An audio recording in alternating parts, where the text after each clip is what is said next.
Hello and welcome to Crafting with Madam K. So today I'm going to do a review of this rotary cutter, which is an awesome rotary cutter. It has a pretty large blade. It's one of the bigger ones, a 60mm blade, and I got it from Tandy Leather.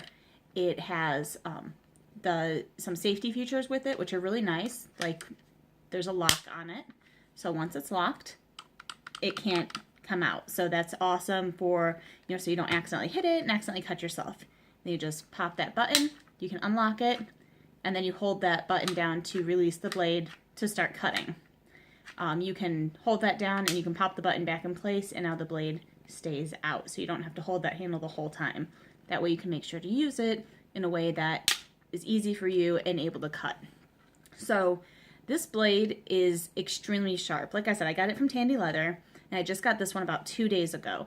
I've been using it. The other one I probably used for about a year actually before I had to replace it out with a new one.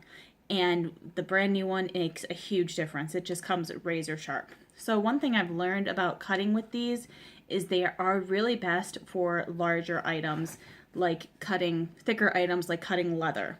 So what I mean by that, my cat likes to be in the videos. So what I mean by that is when you're cutting through the thicker leathers, it's easier to control and it doesn't slide all over because the leathers kind of hold it in place. This morning, I decided to cut a pattern. Notice the bandages. Can you tell where this one's going? So I wanted to cut out a pattern, and I used these rulers, which have cork on the back, which works great for leather. It prevents them from sliding all over. But when I was using this on paper, it didn't have a lot to grip onto, and then the blade didn't have much to hold it in place to cut through, so it slides very easily. So of course I'm used to just kind of flying through what I'm doing, and as I slid this through, pushing up against the blade, the ruler slid, my fingers went underneath. So here's where the review of how good these blades actually are. It was a clean cut, but it cut the finger right off.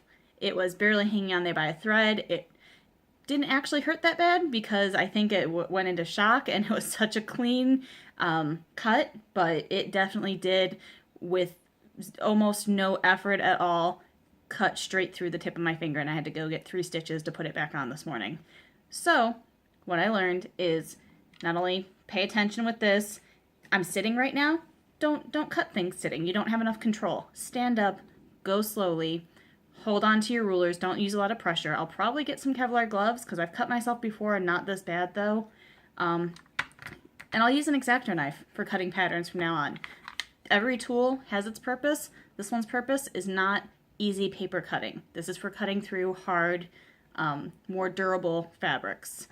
So that's my review. My review as this is a great tool, but take it seriously. It is a very, very sharp tool that you can pick up at Tandy Leather. Again, is where I get all of my tools. So thanks for tuning in, and hopefully this heals quickly so I can get back to leather crafting, because if not, this may be my last video for a while. And as always, it may not be the right way, but it's the Madam K way. And this time, it definitely was not the right way.